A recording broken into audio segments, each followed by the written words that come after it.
अस्सलाम वालेकुम। I hope you guys are doing well. तो हम पढ़ रहे हैं फर्स्ट ईयर बायोलॉजी का chapter number 6 that is prokaryotes. और हमने लास्ट वीडियो में डिस्कस किए थी डोमेन आर्के, और आज हम डिस्कस करेंगे डोमेन बैक्टीरिया। ठीक है, तो इसके बारे में ज़्यादा डिटेल्स सीनी है डोमेन बैक्टीरिया के बारे में, और हमने ये चैप्टर अच्छे से सिर्फ डोमेन बैक्टीरिया के लिए पढ़ना है। ठीक है, तो सबसे पहले तो एक कहानी सुनाते हैं वो आपको, और वो कहानी है इसकी इकोलॉजी की, ये इसकी डाइवर्सिटी की। ठीक है, इकोलॉजी मतलब कि कैसे आए दुनिया में, और वो एवोल्यूशन का जो इनका प्रोसेस है वो कैसे हुआ, राइट। अच्छा जी, दुनिया, ये आपको एमसीक्यूज़ के लिए भी याद रखना है, और एक बार पढ़ लो इस पर, कोई शॉर्ट नोट या कुछ नहीं आएगा, बस सुन लो मेरी बात। अर्थ फॉर्म हुई है 4.5 बिलियन पहले। जब अर्थ बनी तो यहाँ की इन्वायरमेंटल कंडीशंस लिविंग ऑर्गेनिज्म के रहने के लिए गुड नहीं थी, अच्छी नहीं थी। सही है। और लाइफ यानी कि ज़िंदगी, जो ज़िंदगी वहाँ पर आई ना अर्थ पर, वो 3.5 बिलियन ईयर्स तक आई। यानी 1.1 बिलियन ईयर्स कुछ भी नहीं था। अर्थ फॉर्म हुई थी और ज़िंदगी के लिए ये अर्थ अच्छी नहीं थी।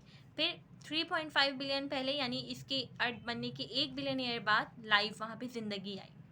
उसके बाद से ज़िंदगी यानी कि लाइफ इवॉल्व होने लग गई बहुत सारी फॉर्म्स में। ठीक है, एक और डिफरेंट चीज़ें बनने लग गई। फिर बैक्टीरिया कोलोनाइज हुआ, यानी कि बैक्टीरिया बना, बैक्टीरिया डेवलप हुआ, और जा करके डिफरेंट एरियाज ऑफ अर्थ में रहने लग गया।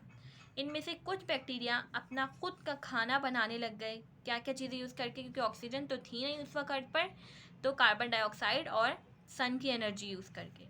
ठीक है, कार्बन डाइऑक्साइड और सन की एनर्जी यूज़ करके इन्होंने क्या किया, फोटोसिंथेसिस किया। और ये जो फोटोसिंथेटिक ऑर्गेनिज्म थे, इन लोगों ने एज अ बाय प्रोडक्ट, आपने पढ़ी होगी फोटोसिंथेसिस की इक्वेशन, उसमें बाय प्रोडक्ट में ऑक्सीजन बन रहा होता है, तो इन्होंने भी ऑक्सीजन बनाना शुरू किया। उसके बाद बहुत सारे, अब ऑक्सीजन पहले नहीं थी, अब ऑक्सीजन बन गए। इसके बाद बहुत सारे नए नए ऑक्सीजन ब्रीथिंग लाइफ, यानी कि वो लोग जो ऑक्सीजन, वो ऑर्गेनिज्म जो ऑक्सीजन ब्रीथ करते हैं, वो इवॉल्व होने लग गए। तो ये थी हमारी एक कहानी जो उन्होंने सुनाई हुई है। अब कितना सच कितना झूठ वो अल्लाह मियाँ जानते हैं, और ये लोग जानते हैं। एनीवेज, ये एवोल्यूशन की पूरी इनकी इकोलॉजी थी जो मैंने आपको बयान कर दी, और आपको सिर्फ इसको पढ़ना था। जबकि ये जो थ्योरी ऑफ सिम्बियोजेनेसिस है ना, इसको आपको याद करना है, क्योंकि ये शॉर्ट क्वेश्चन में अपेयर हो सकती है। तो ये आपने एज इट इज़ लिख देनी होगी। थ्योरी ऑफ सिम्बियोजेनेसिस एक रशियन बॉटनिस्ट ने बनाई थी, उसका नाम था कॉन्स्टेंटिन, राइट, कॉन्स्टेंटिन। ठीक है। और ये सिम्बियोजेनेसिस की जो थ्योरी है वो स्टेट क्या करती है, ये कहती है कि आज की जो ऑर्गेनल्स हैं, हम जो हैं, जैसे हम एक यूकैरियोटिक है ना, हम यूकैरियोटिक हैं, तो हमारे अंदर जो सेल्स हैं, उनके अंदर जो ऑर्गेनिज्म हैं, हर ऑर्गेनल है, sorry not organism, her organelle. मैं दोबारा से बता देती हूँ, मैं खुद जो है वो गलत अल्फाज का इस्तेमाल कर लिया, दोबारा बता रही हूँ। मैं ये कहना चाह रही हूँ कि हम क्या हैं, यूकैरियोट। सही है। और हमारे अंदर जो सेल्स हैं वो ऑब्वियसली यूकैरियोटिक सेल्स कहलाएंगे। जो यूकैरियोटिक सेल्स हैं उनके अंदर जो ऑर्गेनल्स हैं, ठीक है, जैसे गोल्जी एपरेटस, बहुत सारी पढ़ी थी ना हमने, endoplasmic reticulum, Golgi apparatus, mitochondria, chloroplast, plastids. तो ये जो ऑर्गेनल्स हैं हमारे अंदर, पहले ज़माने में, बहुत पहले, वो खुद एक प्रोकैरियोटिक ऑर्गेनिज्म हुआ करते थे। हमारे पास दो तरह के ऑर्गेनिजम्स होते हैं ना, यूकैरियोटिक और प्रोकैरियोटिक। हम कौन से हैं, यूकैरियोटिक हैं। हमारे अंदर जो सेल है, सेल के अंदर जो ऑर्गेनल्स हैं, वो बहुत पहले खुद एक प्रोकैरियोटिक ऑर्गेनिज्म हुआ करती थी, और उसके बाद किसी ऑर्गेनिज्म ने इन्हें इंजेस्ट कर लिया, खा लिया, तो अब ये हमारे अंदर चली गई हैं, और हमारे अंदर जा कर के ये एक ऑर्गेनल बन गई हैं। समझ में आया। Some organelles in today's eukaryotic cell, आज के यूकैरियोटिक सेल की कुछ organelles were once prokaryotic microbe, पहले प्रोकैरियोटिक माइक्रोब हुआ करते थे। Then they were ingested by some early organism, कुछ ऑर्गेनिज्म ने इसे इंजेस्ट कर लिया, तो अंदर जा कर के वो ऑर्गेनल बन गए। तो ये आपको थ्योरी ऑफ सिम्बियोजेनेसिस याद करनी है। और ये कहा जाता था कि बैक्टीरिया और chloroplast were once bacterial cell. अच्छा, यहाँ पे बैक्टीरिया नहीं आना चाहिए, यहाँ पे आना चाहिए माइटोकॉन्ड्रिया। पहले कहा जाता है कि माइटोकॉन्ड्रिया और क्लोरोप्लास्ट, की दोनों ऑर्गेनल्स के नाम है ना, माइटोकॉन्ड्रिया और क्लोरोप्लास्ट, पहले एक बैक्टीरियल सेल्स हुआ करते थे।